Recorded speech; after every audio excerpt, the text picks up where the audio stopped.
Bismillahirrahmanirrahim. Innal hamdalillah nahmaduhu wa nasta'inuhu wa nastaghfiruhu wa natubu ilayh wa na'udzu billahi min shururi anfusina wa min sayyiati a'malina. May yahdihillahu fala mudilla lahu wa may yudlilhu fala hadiya lahu. Wa asyhadu an la ilaha illallah wahdahu la syarika lahu wa asyhadu anna Muhammadan abduhu wa rasuluh sallallahu alaihi wa ala alihi wa sahbihi wa sallam. Ya ayyuhalladzina amanu taqullaha haqqa tuqatih wa la tamutunna illa wa antum muslimun. Ya ayyuhan nas ittaqu rabbakum alladzi khalaqakum min nafsin wahidah wa khalaqa minha zawjaha وبث منهما رجالا كثيرا ونساء واتقوا الله الذي تساءلون به والأرحام إن الله كان عليكم رقيبا. يا أيها الذين آمنوا اتقوا الله وقولوا قولا سديدا يصلح لكم أعمالكم ويغفر لكم ذنوبكم ومن يطع الله ورسوله فقد فاز فوزا عظيما. أما بعد فإن أصدق الحديث كلام الله جل جلاله وخير الهدى هدى محمد صلى الله عليه وعلى آله وصحبه وسلم وشر الأمور محدثاتها فإن كل محدثة بدعة وكل بدعة ضلالة وكل ضلالة في النار ثم أما بعد. Fama'asyiral ikhwah ra'ani wa ra'akumullah. Walhamdulillah, Allah Subhanahu wa taala memudahkan untuk kita bisa berkumpul kembali di majelis min majalisil ilm. Keutamaan yang tidak asing di tengah-tengah kita dari apa yang berkaitan dengan majlisul ilm adalah sesuatu yang ada di sisi sahabat-sahabat Nabi radhiyallahu taala anhum wa ardahum, sehingga mereka adalah orang-orang yang paling bersemangat tatkala Ar-Rasul sallallahu alaihi wa ala alihi wasallam membuat sebuah majlisul ilm. Oleh karenanya dijelaskan oleh sebahagian para ulama tentang semangat yang dimiliki oleh sahabat-sahabat Rasul sallallahu alaihi wasallam. Sebuah kisah yang ma'ruf adalah kisah yang datang dari sahabat yang mulia Abdurrahman ibnu Sakhrin, Abu Hurairah radhiyallahu taala anhu. Beliau adalah seorang yang sangat baru di dalam berislam, beriman kepada An-Nabi sallallahu alaihi wa ala alihi wasallam. Akan tetapi bersamaan dengan itu, beliau radhiyallahu taala anhu wa ardah adalah seorang perawi hadis yang paling banyak meriwayatkan hadis-hadis Nabi sallallahu alaihi wa ala alihi wasallam. Disebabkan karena al-jidd wal ijtihad, disebabkan karena semangat yang dimiliki oleh Abu Hurairah radhiyallahu taala anhu dalam bermajlis bersama An-Nabi sallallahu alaihi wasallam. Yang mana Abu Hurairah terkadang sampai tidak mengikuti Al-Muhajirin wal Ansar ketika mereka sedang berkumpul. Abu Hurairah radhiyallahu taala anhu lebih memilih untuk bersama-sama Nabi sallallahu alaihi wasallam, walaupun itu hanya jarak antara rumah beliau menuju masjidnya. Jadi Abu Hurairah radhiyallahu taala anhu sudah diam berdiri di depan pintu Nabi sallallahu alaihi wa ala alihi wasallam untuk mengikuti beliau tatkala beliau keluar, entah keluar untuk keperluan rumahnya atau keluar untuk melaksanakan kewajiban-kewajiban sebagai kepala rumah tangga dan yang seterusnya. Sementara Al-Muhajirin wal Ansar yang lainnya sibuk dengan perkara-perkara dunia yang mereka halalkan dan dimubahkan, dibolehkan oleh Allah Subhanahu wa taala, apakah berdagang dan yang semisalnya. Akan tapi Abu Hurairah radhiyallahu taala anhu fokus dalam bermulazamah, mendampingi Nabi sallallahu alaihi wasallam. Oleh karenanya itulah merupakan sebab terbesar kenapa beliau radhiyallahu taala anhu menjadi seorang perawi hadis yang paling banyak, padahal masuk Islamnya sangat jauh dibandingkan kibarus sahabah yang lainnya, dibandingkan Abu Bakar dan yang selainnya radhiyallahu taala anhum wa ardahum. Maka di dalam kita bermajelis ilmu, jika kita inginkan ilmu-ilmu yang bermanfaat, faedah-faedah yang bermanfaat, adalah salah satunya dengan cara al-jidd wal ijtihad. Sangat bersungguh-sungguh dalam menuntut ilmu syar'i. Karena di sana terdapat beberapa penghalang. Tatkala seseorang sulit untuk bisa menimba ilmu dan mengambil faedah-faedah ilmiah ketika dia berada di majelis ilmu. Di antaranya disebutkan oleh sebagian para ulama kita, ada dua penghalang kenapa seseorang itu sulit dalam mendapatkan ilmu syar'i. Sekian lama dia duduk di majelis ilmu, sekian tahun dia belajar, sekian tahun dia sudah melakukan rutinitas dalam tanda kutip ini, akan tetapi faedahnya kurang terasa. Banyak tentunya penghalang-penghalang yang ada, yang ternukil di dalam Sahih Al-Imam Al-Bukhari alaihi rahmatullah, yang beliau menta'lik sanadnya, yang ini merupakan ucapan Mujahid alaihi rahmatullah, imam min a'immati ahli sunnah. Al-Mujahid alaihi rahmatullah mengatakan, la yata'allamul ilma mustahyin wala mustakbir. La yata'allamul ilma min mustahyin wala mustakbirin. Ilmu itu tidak akan bisa didapat dengan model dua orang yang disebutkan oleh beliau. Yang pertama, al-mustahi, yaitu orang yang malu. Kemudian yang kedua, al-mustakbir, orang yang sombong. Maka dua jenis orang ini, dua jenis manusia seperti ini akan sulit mendapatkan faedah-faedah ilmiah. Yang pertama adalah al-mustahi, seorang yang malu.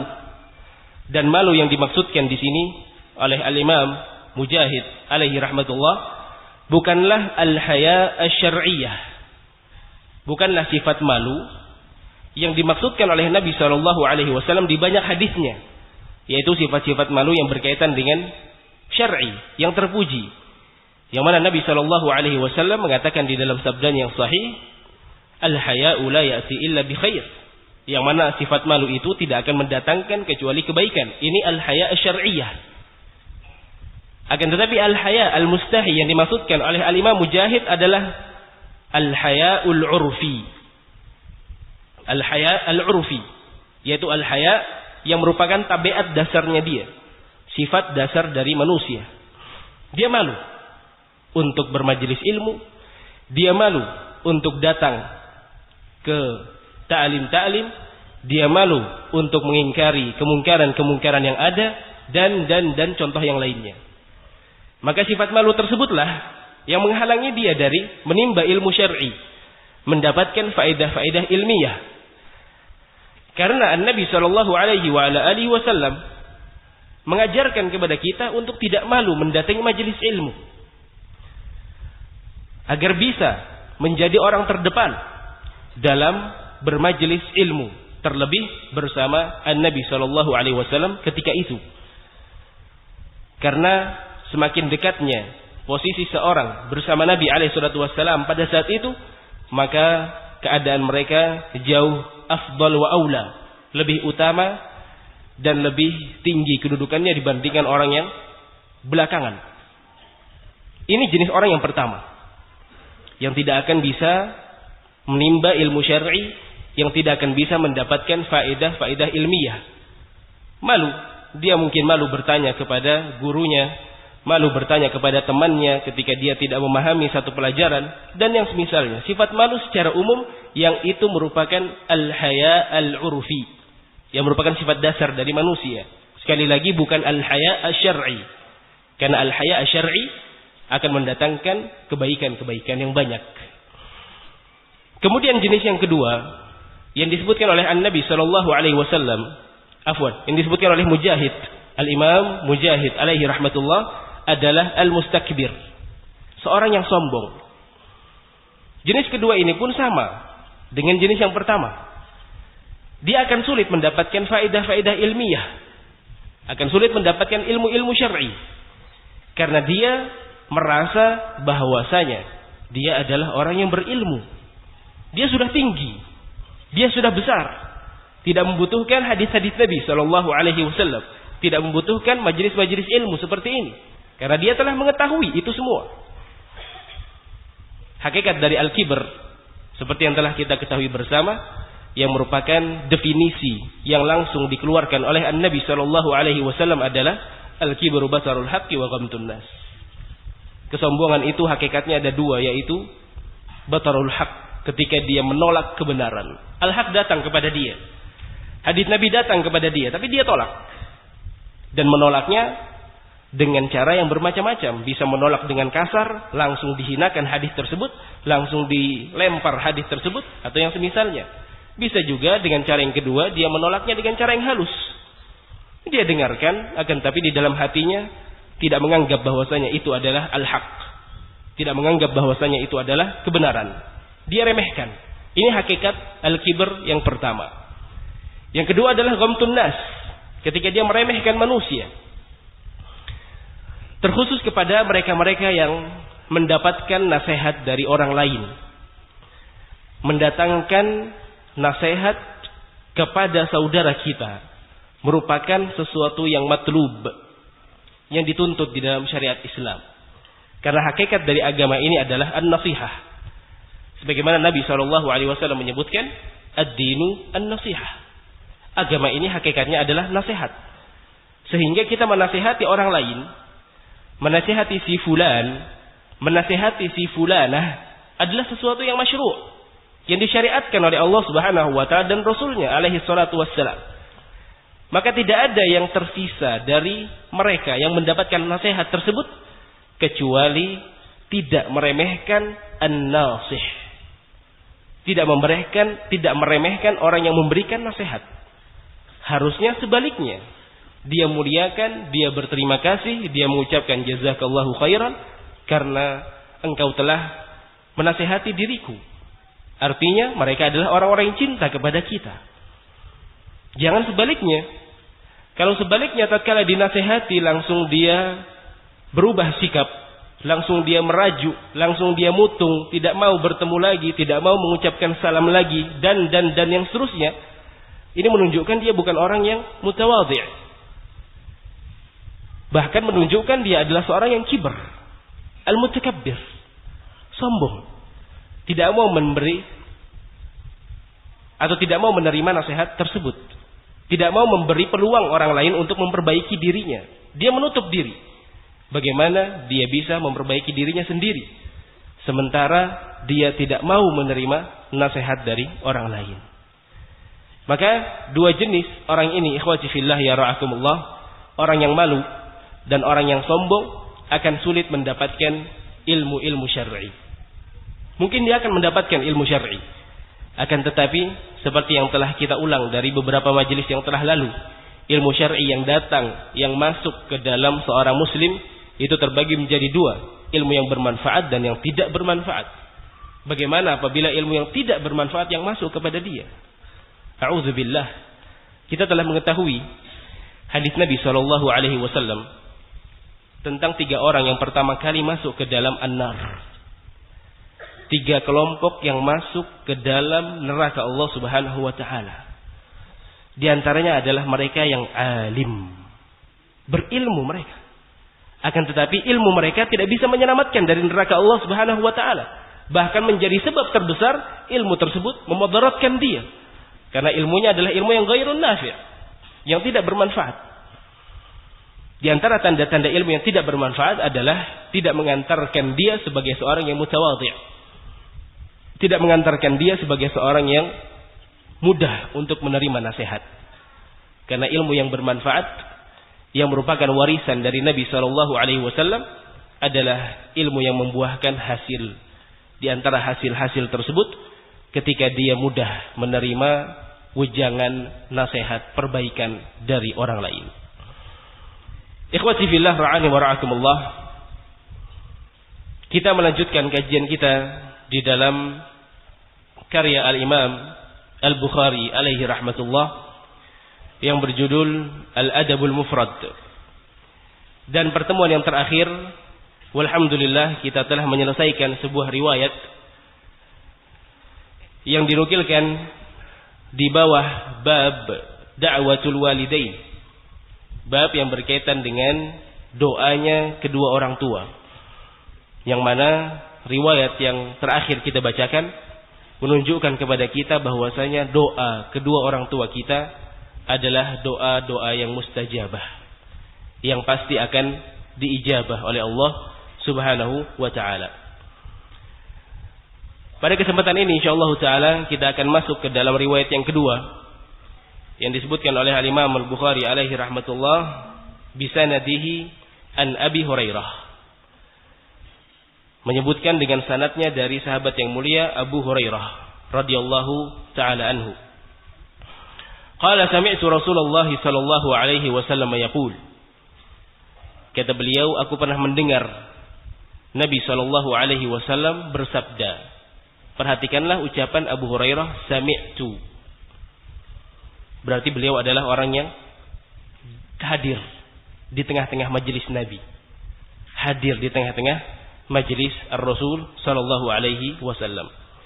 Ma takallama mauludun minan nasi fi mahdin illa Isa bin Maryam wa sahibu Juraijin.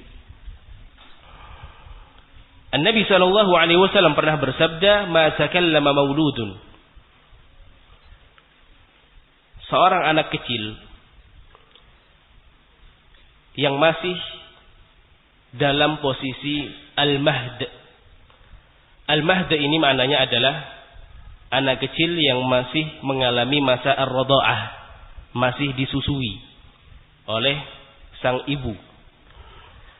Maka kata Nabi alaihi salatu wassalam, ma takallama mauludun minan nasi fi mahdin illa Isa bin Maryam. Tidak ada seorang anak kecil di masa ketika dia disusui, tidak ada yang berbicara kecuali dua orang.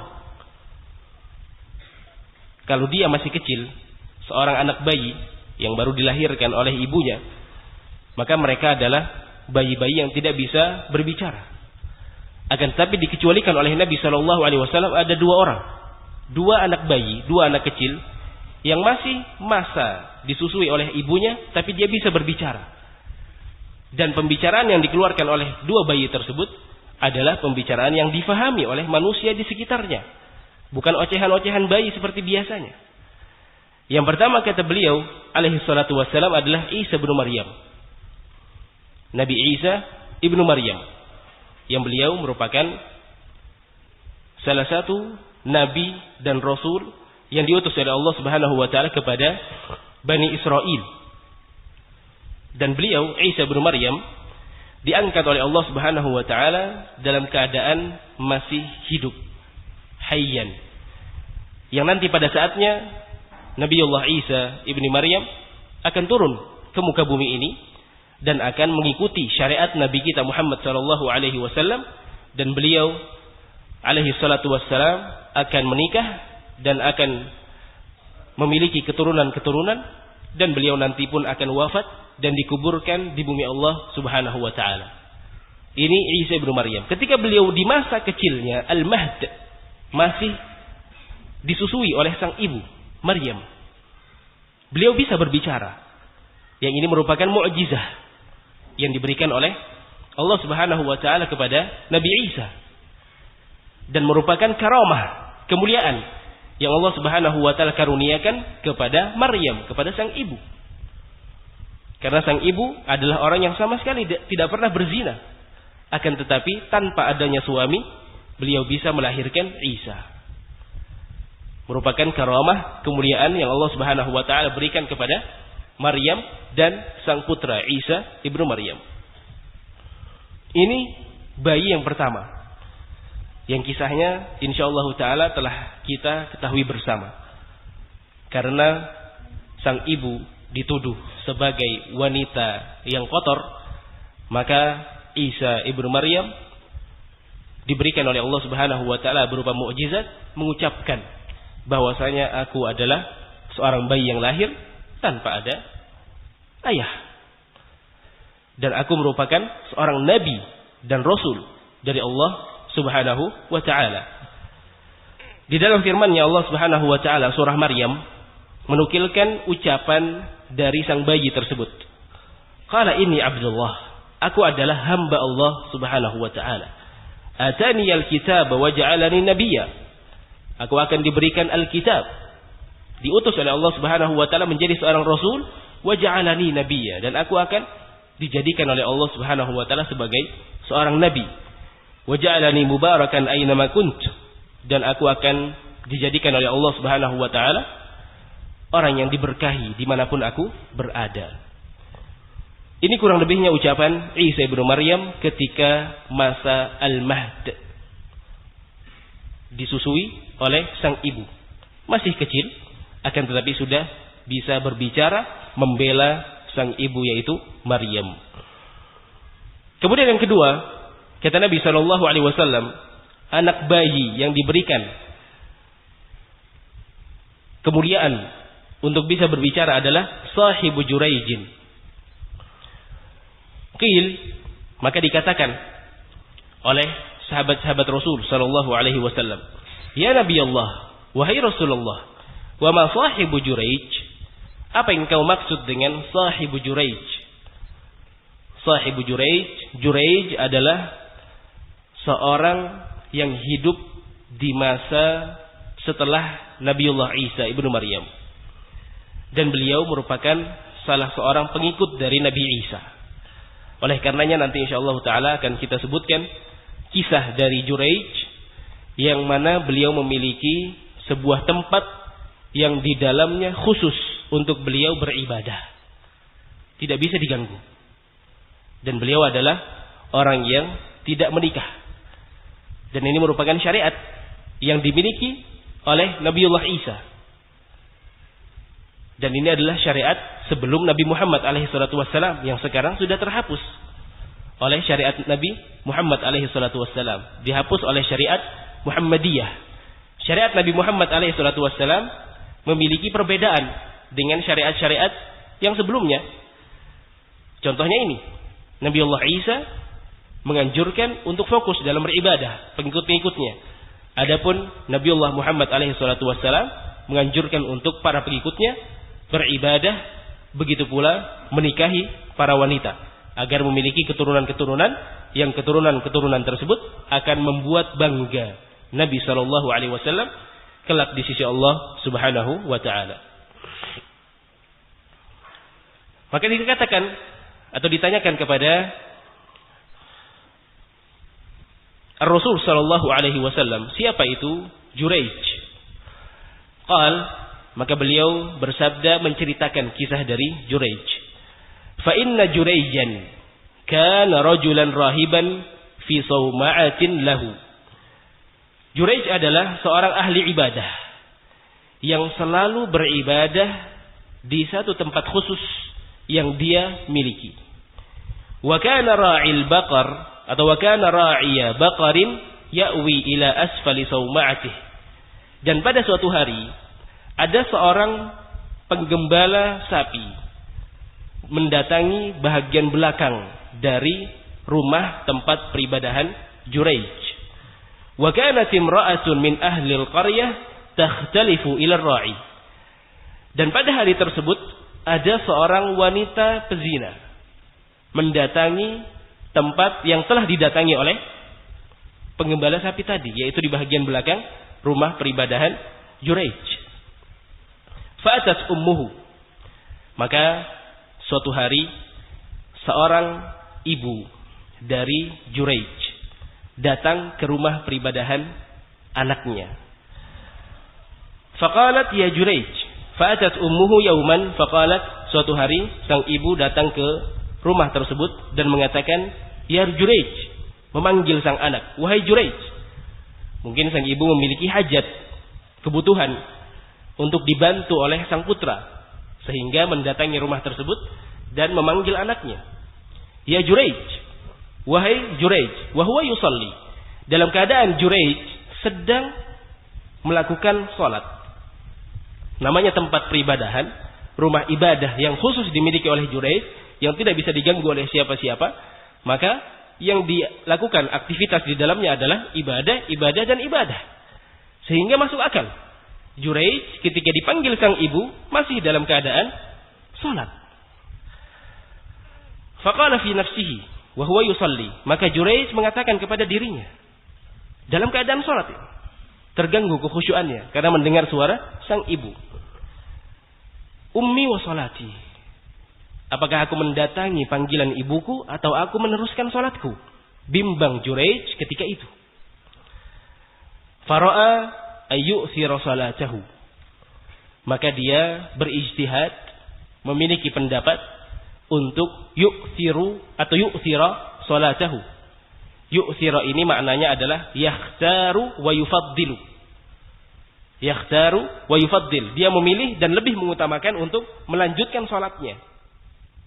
Ini Jurayj. Kemudian kata Nabi SAW menukilkan kisah ini. Faqala fi nafsihi.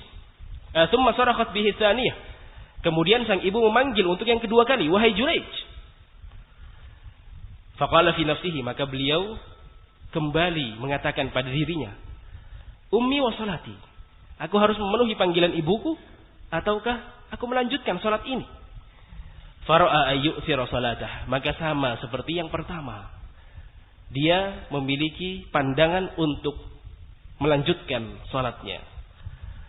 Tsumma sarakhat bihi tsalitsah. Sampai ketiga kali Jurayj dipanggil oleh sang ibu. Ya Jurayj, wahai Jurayj. Faqala ummi wa salati. Masih bimbang. Ibuku ataukah salatku? Fara'a ayyu'thira salatah. Maka Jurayj tetap pada pendirian yang pertama dan kedua, yaitu untuk melanjutkan salat yang sedang dia lakukan. Falamma lam yujibha qalat. Maka sang ibu ketika merasakan sudah 3 kali dipanggil, anak ini tidak keluar dari rumahnya, tidak keluar dari rumah peribadahan tersebut, maka sang ibu mengatakan, la amatakallahu ya Jurayj. Semoga Allah tidak mematikanmu, tidak mewafatkanmu wahai Jurayj, hatta tanzura fi wajhil mumisat, sampai engkau dipersaksikan, dilihat oleh para wanita-wanita pezina. Sampai engkau disaksikan, dilihat oleh para wanita pezina. Doa yang keluar dari lisan sang ibu. Karena 3 kali panggilannya tidak dijawab, akhirnya sang ibu kesal, marah. Dan ini adalah sesuatu yang wajar. Mungkin sang ibu memiliki satu hajat yang harus dibantu oleh Jurayj, sang putra. Maka 3 kali dipanggil tidak ada jawaban, tidak ada sambutan. Maka ibunya memberikan kepadanya doa yang jelek. Semoga Allah Subhanahu wa taala tidak mematikanmu, tidak mewafatkanmu wahai Jurayj, kecuali engkau telah dipersaksikan, dilihat di hadapan para wanita yang kotor. Kemudian Nabi SAW melanjutkan tsumman sarafat. Kemudian ibunda Jurayj tadi pergi setelah mengucapkan doa yang jelek tadi. Fa utiyal maliku bitilkal mar'ah waladat. Maka kita mengingat kisah yang pertama tadi. Di belakang rumah Jurayj telah terjadi sesuatu fahisyah, satu dosa besar, yaitu penggembala sapi berbuat sesuatu yang tidak pantas kepada wanita yang mendatangi dia. Ini di belakang rumah peribadahan yang dimiliki oleh Jurayj. Maka sang wanita ketika hamil, mengandung, mengadukan hal ini, mengeluhkan hal ini kepada penguasa pada saat itu. Maka penguasa yang didatangi oleh wanita tersebut mengatakan, mimman, dengan siapa engkau melakukannya? Qalat, maka wanita yang kotor tersebut mengatakan, min Juraij, aku melakukannya bersama Juraij. Maka Juraij difitnah, telah melakukan sesuatu fahisyah, telah melakukan zina dengan wanita kotor tersebut. Padahal yang dia lakukan adalah bersama penggembala sapi di belakang rumah peribadahan Juraij. Qala asahibu sawma'ah. Ketika sang penguasa mengatakan kepada wanita tersebut, kepada siapa? Atau bersama siapa engkau melakukannya? Bersama Juraij. Juraij yang punya rumah ibadah itu? Iya. Qalat na'am. Iya, aku melakukan bersama dia. Faqala ihdimu sawma'atahu wa'tuni bihi. Maka sang penguasa marah karena memandang bahwasanya Juraij adalah orang yang luar biasa peribadahannya, luar biasa kesolehannya. Akan tetapi tidak disangka ternyata di hadapan penguasa dia telah melakukan sesuatu yang parah, melakukan suatu dosa besar bersama wanita yang kotor tersebut. Maka sang penguasa pun murka kepada Juraij, memerintahkan pasukannya untuk hancurkan rumah peribadahan yang dimiliki oleh Juraij dan datangkan dia kepadaku. Maka para prajurit yang di bawah kekuasaan raja tersebut melakukan apa yang diperintahkan oleh sang raja, oleh sang penguasa. Fadarabu sawma'atahu bil fu'usi hatta waqa'at. Maka mereka semua mendatangi rumah peribadahan Juraij dan menghancurkan rumah peribadahan Juraij dengan menggunakan benda-benda tajam. Al-fu'us adalah jamak dari al-fa's. Maksudnya adalah kampak-kampak. Kampak yang biasa dipakai untuk menghancurkan satu bangunan. Maka sampai robohlah bangunan tersebut. Dan Juraij kaget. Kenapa ini terjadi? Akhirnya dia keluar. Faja'alu yadahu ila unukihi bihablin. Ketika Juraij keluar, maka dia ditangkap oleh pasukan yang menyerang rumahnya tersebut. Dan kedua tangan Juraij diletakkan di atas lehernya dan diikat. Didatangkan, dihadapkan kepada sang penguasa. Tsumman tuliqa bihi, dibawa kepada penguasa yang memerintahkan untuk menghancurkan rumah tersebut.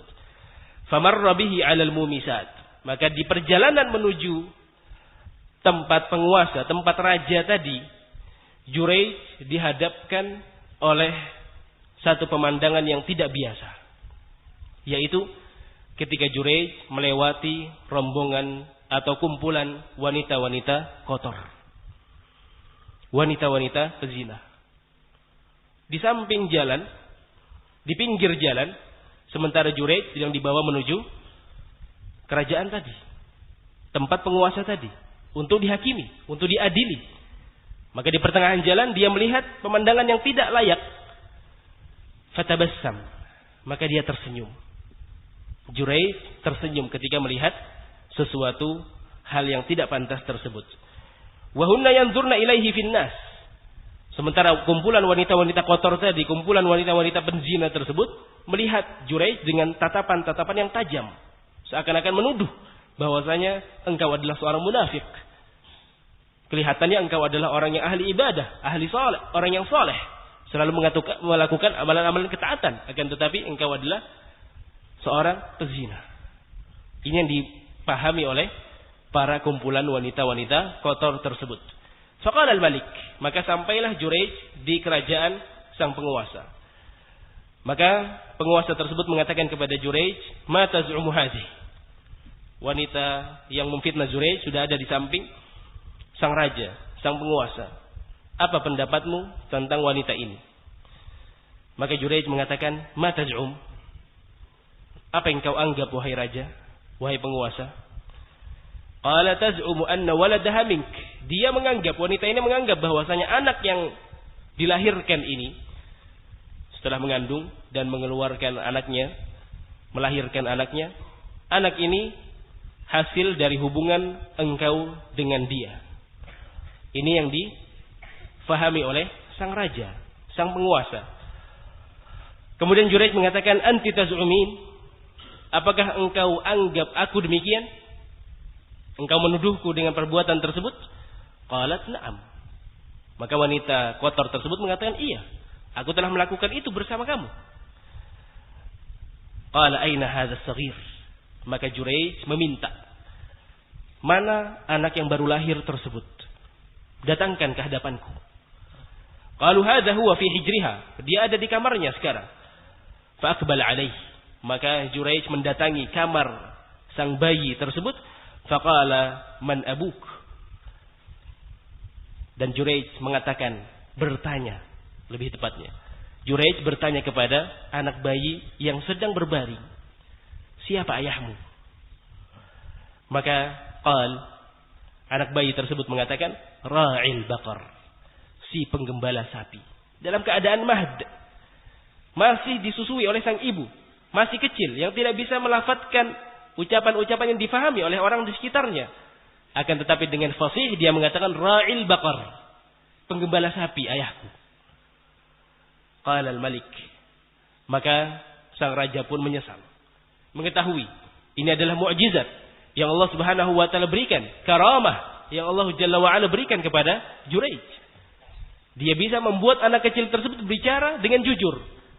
Dan dalam riwayat lain, ini riwayat yang ringkas dari Al-Imam Al-Bukhari di dalam Adabul Mufrad, di dalam riwayat lain disebutkan bahwasanya Juraij meminta izin kepada penguasa untuk melakukan salat 2 rakaat sebelum bertemu dengan sang anak.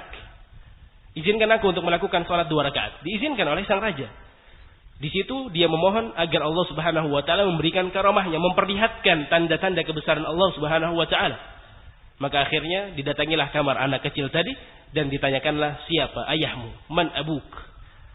Maka dengan fasih sang bayi tersebut mengatakan, ra'il baqar, si penggembala sapi adalah ayahku. Maka si wanita tersebut pun malu, terlihat dan terbongkar kedustaan serta fitnah yang dia tuduhkan kepada Juraij. Maka sang penguasa pun, sang raja tadi menyesal karena telah memerintahkan untuk menghancurkan rumah peribadahan. Maka Al-Malik, penguasa tersebut mengatakan kepada Juraij, ana ja'al saumata'aka min dhahabin? Ana ja'al saumata'aka min dhahab? Apakah perlu aku bangun lagi rumah peribadahanmu itu dari emas? Dibangunkan dengan bangunan-bangunan yang baru dari emas. Dan raja sangat mungkin, sangat bisa untuk membangunkan itu. Qala la, tidak perlu, kata dia. Qala min fiddah, kalau begitu aku bangunkan dari perak. Qala la, tidak perlu, kata Juraij. Qal fama naj'aluha? Maka sang raja tadi karena menyesal, lantas aku ganti dengan apa bangunan yang telah aku robohkan tersebut? Karena atas perintah raja, atas perintah penguasa tersebut. Qala rudduha kama kanat, kembalikan seperti sebelumnya. Sebelumnya adalah bangunan yang dibuat dari kayu, tanah, bangunan-bangunan yang mutawadhi, yang cukup, tidak terlalu mewah dan tidak juga terlalu hina. Rudduha kama kanat, kembalikan seperti sebelumnya. Qala famal ladzi tabassamta? Maka sang raja menanyakan di akhir riwayat ini, penasaran, karena sang raja mendapatkan laporan bahwasanya Juraij ketika mendatangi kerajaan, menghadap penguasa, di tengah jalan dia tersenyum ketika melewati kumpulan-kumpulan wanita kotor. Kenapa engkau tersenyum, wahai Juraij? Penasaran sang raja. Akhirnya Juraij mengatakan, qala amran araftuhu, sesuatu yang sebenarnya aku telah mengetahui. Apa itu? Adrakatni da'watu ummi, aku telah ditimpa oleh doa kejelekan yang keluar dari lisan ibuku. Tsumma akhbarahum, kemudian Juraij menceritakan apa yang telah terjadi pada dirinya, yaitu ketika sang ibu memanggil 3 kali, akan tetapi Juraij tidak menjawab, tidak menyambut panggilan sang ibu tersebut, sehingga keluarlah sang ibu dengan doa yang penuh dengan kejelekan, sehingga hadis yang sahih ini yang juga diriwayatkan oleh Al-Imam Muslim alaihi rahmatullah di dalam As-Sahih, menunjukkan kepada kita mustajabahnya, dikabulkannya doa seorang ibu, terlebih doa-doa yang keluar ketika mereka merasa terzalimi. Maka yang semacam ini ada 2 doa yang terkumpul, doa sebagai orang tua dan doa sebagai seorang yang merasa terzalimi. Da'watul mazlum, doa orang yang terzalimi, akan diijabah oleh Allah Subhanahu wa taala, mustajabah. Begitu pula doa seorang ibu. Maka ketika seorang ibu, begitu pula seorang ayah mendoakan kebaikan kepada anak-anaknya, maka berbahagialah mereka. Biidznillah ta'ala, dengan izin Allah Subhanahu wa taala, doa-doa mereka akan mustajabah, akan dikabulkan oleh Allah Subhanahu wa taala dengan 3 model yang telah kita ketahui bersama. Allah Subhanahu wa taala mengabulkan doa-doa hambanya dengan 3 cara. Yang pertama, langsung Allah Subhanahu wa taala kabulkan doa tersebut di dunia. Yang kedua, Allah tangguhkan kelak di akhirat. Dan cara yang ketiga adalah ketika Allah Subhanahu wa taala mengganti permintaan hambanya, mengganti doa hambanya dengan ijabah bentuk-bentuk yang lain, yang itu jauh lebih afdal, jauh lebih utama dari apa yang diminta oleh hambanya. Maka Allah Subhanahu wa taala pastilah akan mengijabah doa-doa al-walidain, terlebih ketika mereka adalah orang-orang yang terzalimi. Maka ikhwati fillah ya ra'akumullah, ini adalah kisah Juraij yang disebutkan oleh Nabi sallallahu alaihi wasallam sahibu Juraij.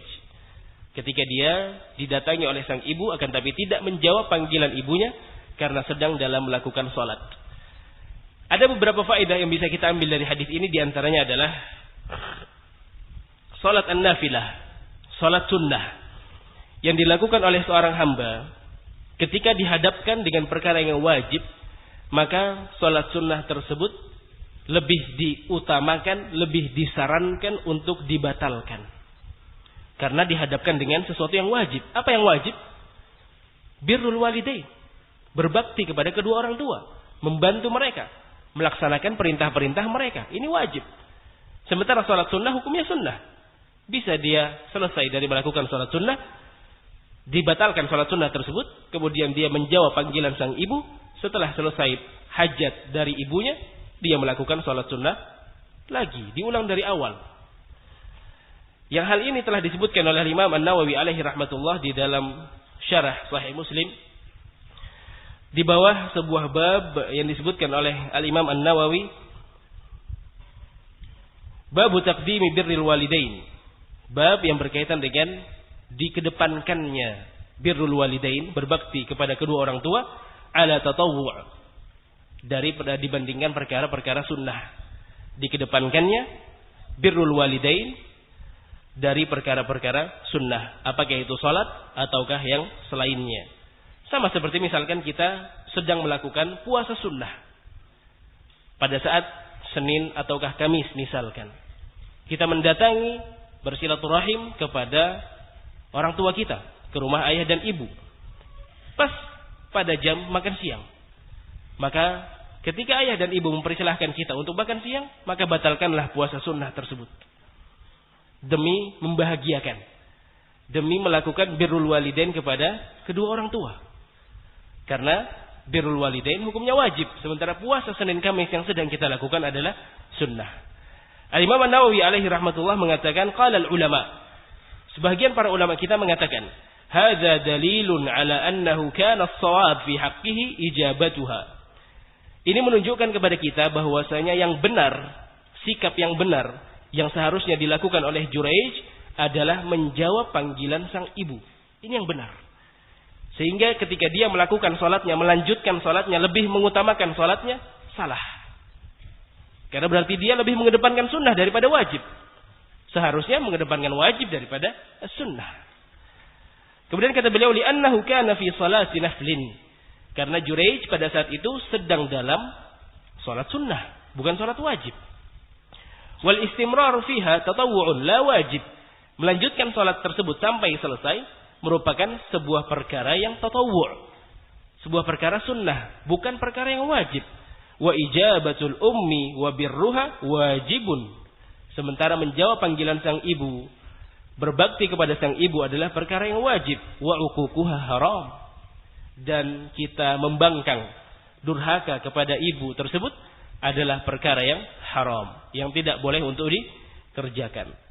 Maka ini penjelasan dari Al-Imam An-Nawawi alaihi rahmatullah. Begitu pula Syekhuna Syekh Zaid bin Muhammad bin Hadi Al-Madkhali alaihi rahmatullah mengatakan, qissatu fitnati Juraijin ar-rahib allati warada dzikruha fi hadzal hadis. Kisah Juraij yang dia telah difitnah oleh seorang wanita kotor. Di dalam hadis ini minal qasasil ajibah. Merupakan kisah-kisah yang luar biasa. Yang perlu untuk kita ambil faedah-faedah penting di dalamnya. Wal gharadu min tadwiniha huna. Dan kenapa Al-Imam Al-Bukhari meriwayatkan hadis ini di dalam bab ini, yaitu bab doanya kedua orang tua. Tujuannya kata beliau adalah bayanu anna da'watal walid ala waladihi bihaqqin mustajabah.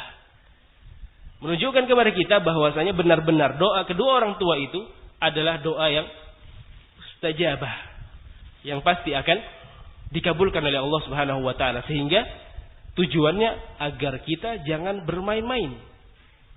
Jangan meremehkan doa yang keluar dari lisan kedua orang tua kita, apakah ayah atau ibu. Ya, kalau yang keluar dari lisan mereka adalah doa-doa yang baik, walhamdulillah. Tapi kalau yang keluar dari lisan kedua orang tua kita, terlebih sang ibu, adalah doa yang seperti dikeluarkan oleh ibunya Juraij, maka celaka kita.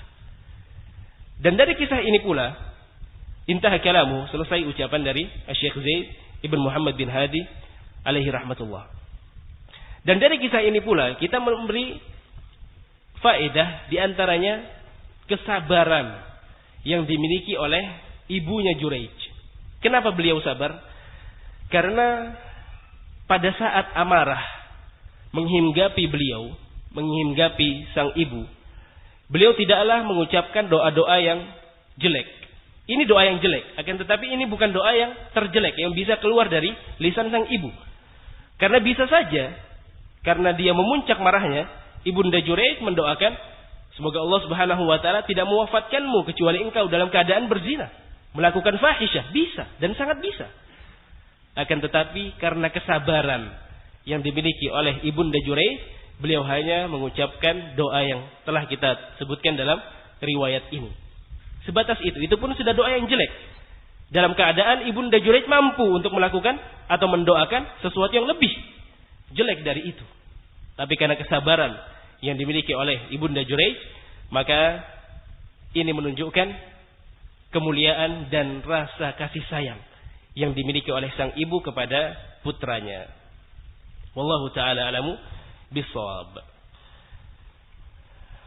Maka ketika hadis ini diriwayatkan oleh Al-Imam Al-Bukhari, begitu pula Al-Imam Muslim alaihi rahmatullah, maka kita tidak perlu lagi meragukan tentang keabsahan, kesahihan dari hadis ini, yang menunjukkan kepada kita bahwasanya doa kedua orang tua adalah doa-doa yang akan diijabah oleh Allah Subhanahu wa taala.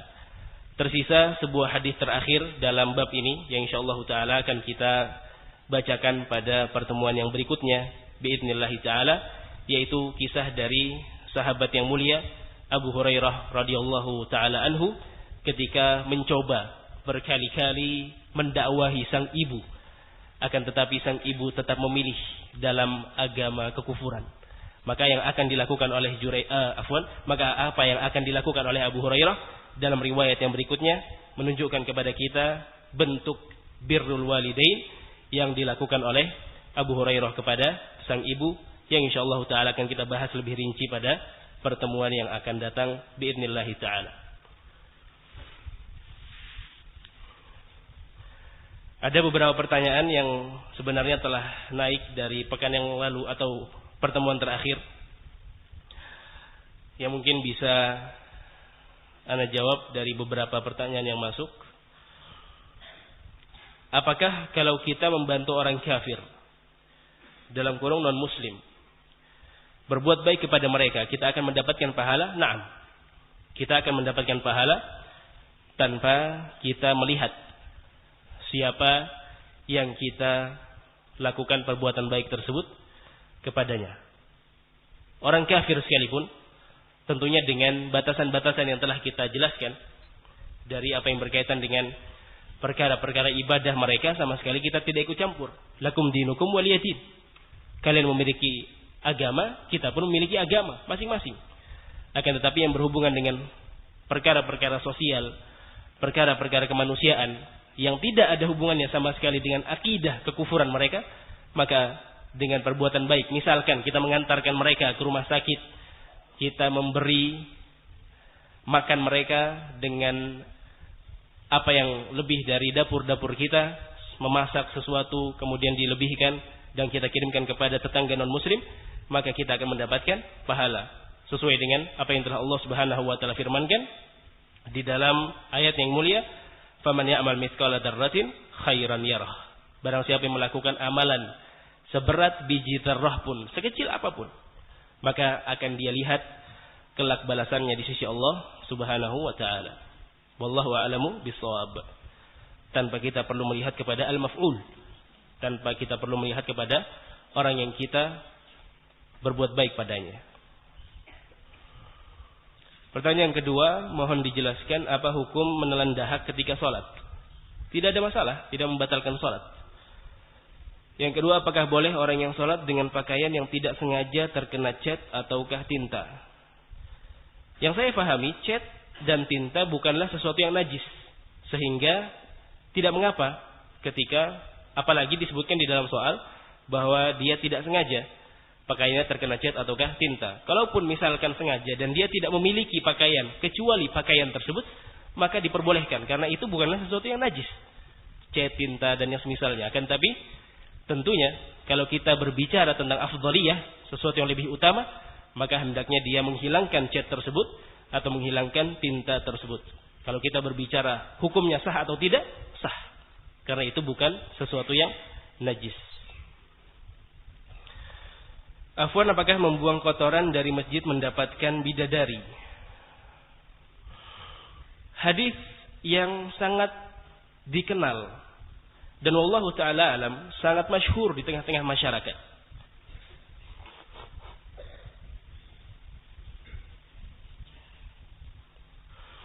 Di tengah muslimin khususnya.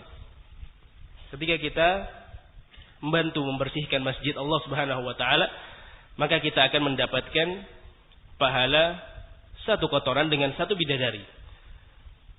Ada hadis yang mengatakan hal ini, tapi bukan mendapatkan bidadari.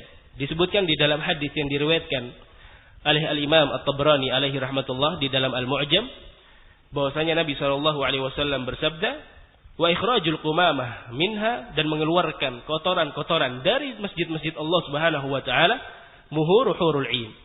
Itu merupakan maharnya para bidadari surga. Maharnya para bidadari surga. Ikhrajul qumamah minha muhuru hurul 'ain. Akan tetapi hadis ini adalah hadis yang dhaif,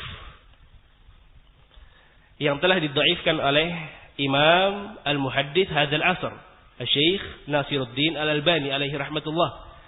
Syekh Muhammad Nasiruddin Al-Albani mengatakan bahwasanya hadis tersebut dhaif karena ada 3 orang perawi yang meriwayatkan hadis tersebut dihukumi sebagai seorang kadzdzab, pendusta. Maka hadis ini adalah hadis yang dhaif yang tidak bisa kita jadikan sebagai hujjah dalam amalan-amalan kita. Akan tetapi tidak menunjukkan orang yang membersihkan masjid tidak memiliki keutamaan sama sekali, tidak memiliki fadilah. La, sebaliknya. Justru mereka, orang-orang yang membersihkan masjid-masjid Allah Subhanahu wa taala adalah orang-orang yang memiliki keutamaan yang luar biasa. Di antaranya adalah kisah yang mungkin telah kita ketahui bersama. Tatkala seorang wanita, disebutkan dalam riwayat tersebut al-mar'atu sauda, dalam riwayat lain disebutkan asyab, seorang pemuda. Al-mar'atu sauda artinya wanita yang berkulit hitam, memiliki kebiasaan membersihkan masjid Nabi sallallahu alaihi wasallam. Suatu waktu Nabi sallallahu alaihi wasallam sudah tidak mendapati orang tersebut.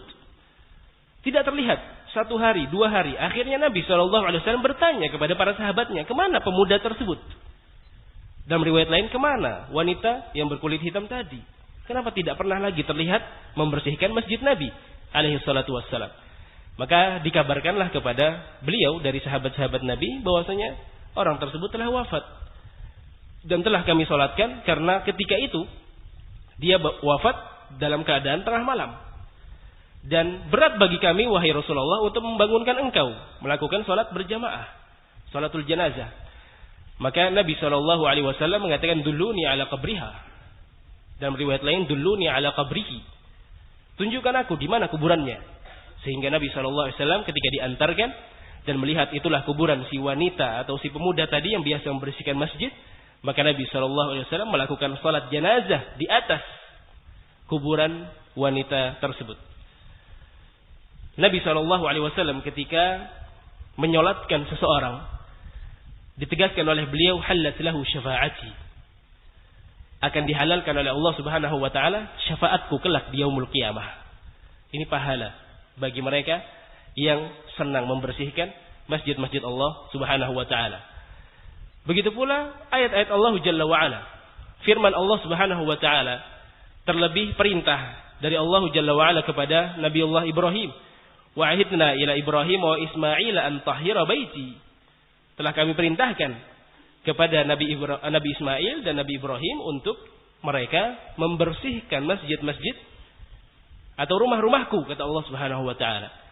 Dijelaskan oleh Al-Imam Al-Hasan Al-Basri alaihi rahmatullah, yang berkaitan dengan hal ini adalah perintah kepada Nabiullah Ibrahim dan Ismail untuk membersihkan rumah-rumah Allah dari kotoran-kotoran kesyirikan, kekufuran, kemaksiatan.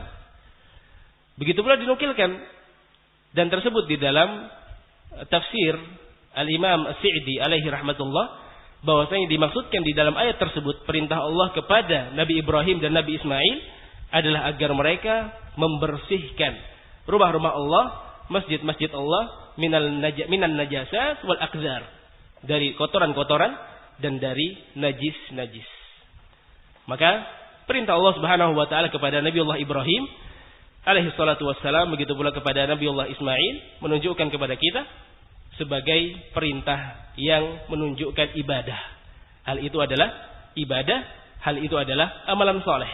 Sehingga berbahagialah ikhwan-ikhwan kita, saudara-saudara kita yang memiliki kebiasaan untuk membersihkan rumah-rumah Allah Subhanahu wa taala.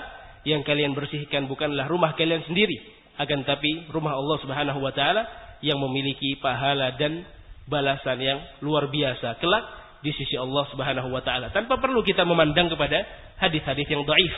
Cukuplah Nabi menyolati perintah Allah Subhanahu wa taala kepada Nabi Ibrahim dan Nabi Ismail menjadi penyemangat kita untuk melakukan hal tersebut. Wallahu a'lamu bissawab. Afwan, mohon jawabannya. Apakah terhitung rakaat apabila kita salat tidak mendapati membaca surat Al-Fatihah, tetapi dapat ruku tapi tidak sempurna? Pendapat yang mana yang lebih kuat? Dapat satu rakaat ataukah tidak mendapatkan rakaat? Yang berkaitan dengan ini telah saya ulangi beberapa kali di majelis-majelis yang ada. Al-qaulul awsat, pendapat yang paling tengah dalam hal ini, karena ada pendapat yang mengatakan bahwasanya tidak membaca Al-Fatihah berarti dia harus mengulangi rakaatnya. Ada pula yang berpendapat bahwasanya ketika dia mendapati ruku maka dia tidak perlu menambah rakaatnya. Maka pendapat yang tengah sesuai dengan adillah al-burhan al-hujaj yang telah disebutkan oleh Allah Subhanahu wa taala dan Rasulnya alaihi salatu wassalam adalah apa yang telah tersebut dari Syekh Shalih Al-Fauzan alaihi rahmatullah, ketika beliau berpendapat adanya tafsil, adanya perincian atau perbedaan antara salat jahriyah dan salat sirriyah. Kalau salat sirriyah, salat yang ada di siang hari, zuhur dan asar, berarti kita tidak mendapati bacaannya imam, maka kita wajib untuk membaca Al-Fatihah. Wajib untuk membaca Al-Fatihah. Kita sendiri sebagai makmum. Si A, si B, si C, si Fulan, si Alan, si Khallan, wajib untuk membaca Al-Fatihah. Karena kita tidak mendengar bacaannya imam.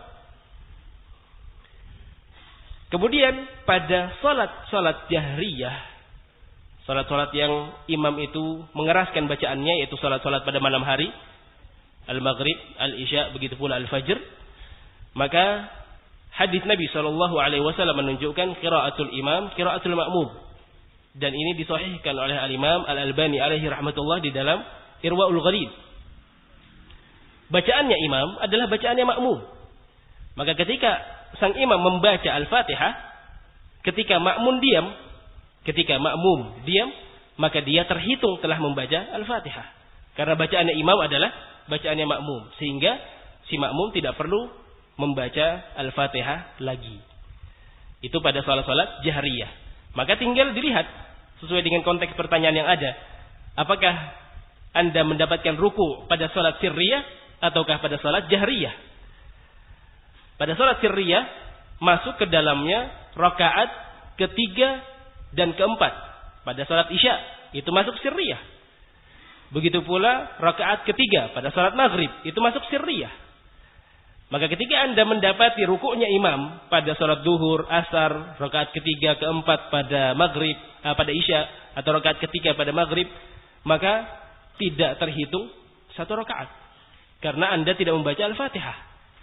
Berbeda dengan salat-salat jahriyah, rakaat pertama dan kedua pada maghrib dan isya atau pada Al-Fajr. Maka ketika mendapati rukuknya imam di rakaat pertama berarti Anda terhitung mendapatkan satu rakaat. Maka ini tergantung dari keadaan al-imam. Apakah al-imam membaca Al-Fatihah dengan suara keras yang artinya itu mewakili kita sebagai makmum ataukah tidak? Wallahu a'lamu bissawab. Pertanyaan kedua yang mungkin terakhir untuk kita tutup majelis ini. Mohon penjelasan tentang syubhat yang berada di grup FIS kemarin tentang fitnah Al-Hajuri. Dan siapa kira-kira yang menebar syubhat? Apakah grup sebelah? Jazakumullahu khairan katsiran wa barakallahu fikum. Amin wa iyyakum wa fikum barakallah. Ya akhi fillah. Apa yang tersebar di grup FIS kemarin, grup Forum Ikhwan Samarinda terkait fitnah Al-Hajuri, maka keluar dari oknum-oknum yang tidak bertanggung jawab dan kita telah berlepas diri dari mereka. Satu kesalahan adalah ketika kita menggabungkan orang-orang yang tidak kita kenal ke dalam grup kita.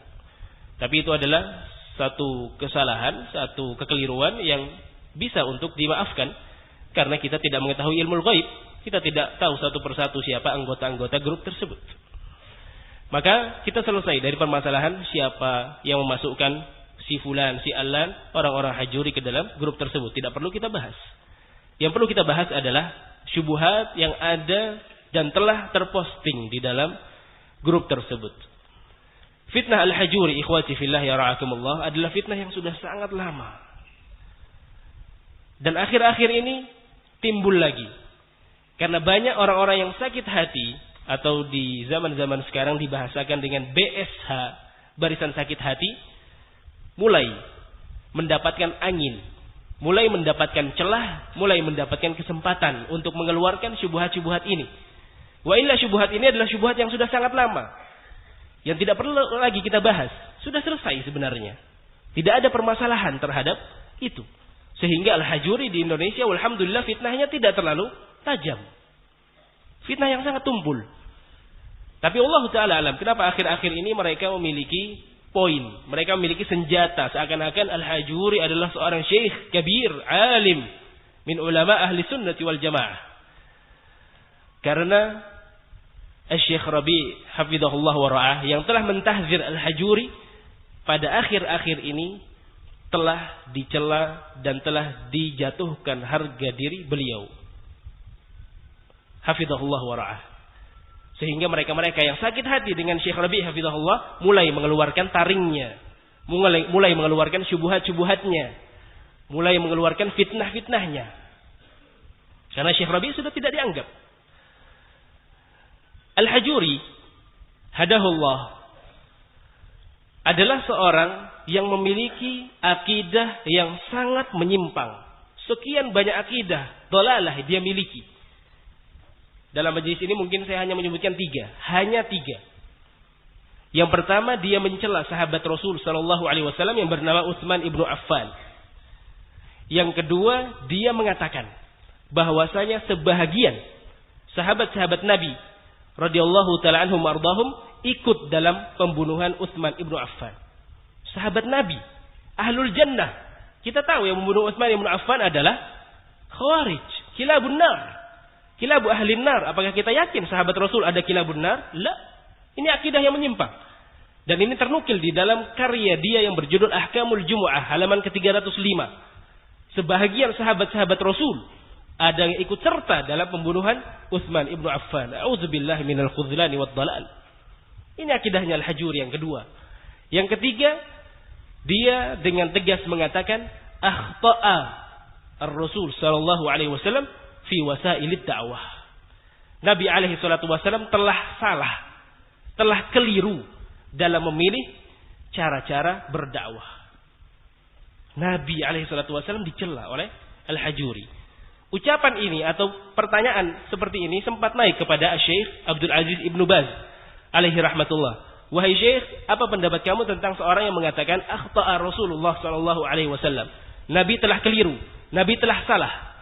Maka Syekh Abdul Aziz Ibnu Baz alaihi rahmatullah dengan tegas, hadzal qaulul batil min ahaqqil batil atau min abtalil batil. Ucapan seperti ini adalah kebatilan yang sangat jelas.